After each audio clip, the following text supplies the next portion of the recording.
10ই August এই তালতলা চত্বরে দাঁড়িয়ে জনাব সাধারণ সদস্য সাহেব সন্ধ্যাবেলায় বলেছিলেন যে বানরের মতো আওয়ামী লীগের নেতাদের পুটকির চামড়া তিনি লাল করে ফেলবেন। এটা কোনো রাজনৈতিক ভাষা হয় না। ঠিক একই রকম ভাষায় তিনি গত 7 তারিখেও কথা বলেছেন। এটা কোনো রাজনৈতিক নেতার মুখে এই কথা মানে না।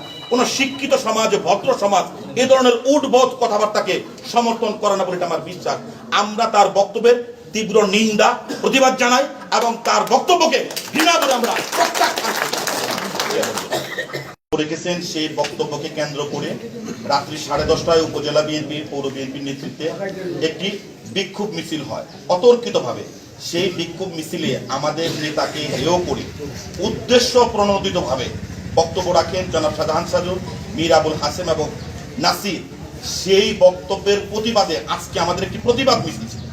সেই প্রতিবাদ মিছিল আমাদের পার্টি অফিস সখীপুর বাজারের তালতলা চত্বরের কাছাকাছি যাবার পর আজকের সেই প্রতিবাদ মিছিলে পুনরায় আবার অতর্কিতভাবে হামলা হয় এবং যেখানে দেশের গর্বিত সেনা সদস্য এবং পুলিশ সদস্যদের মাঝখানে তাদের ব্যারিকেডের কারণে ভয়াবহ সংঘর্ষ হয় নাই, কিন্তু অতর্কিতভাবে তারা মিছিলের থেকে আমাদের নেতা কর্মীদের উপরে ইট পাটকেল লাঠিসোঁটা ছুটতে থাকে এবং মারাত্মক আহত আমাদের দলের কেউ হয়নি, কিন্তু ছোট করে ভাবে আমাদের দলের আর 10 জন নেতা কর্মী আহত হয়েছে।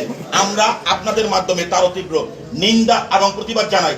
আমি একটি কথা বলতে ভুলে গিয়েছিলাম, গত আপনারা খেয়াল করবেন পিছনে 10ই আগস্ট এই তালতলা চত্বরে দাঁড়িয়ে জনাব সাধারণ সদস্য সাহেব সন্ধ্যাবেলায় বলেছিলেন যে বানরের মতো আওয়ামী লীগের নেতাদের পুটকির চামড়া তিনি লাল করে ফেলবেন। এটা কোনো রাজনৈতিক ভাষা হয় না।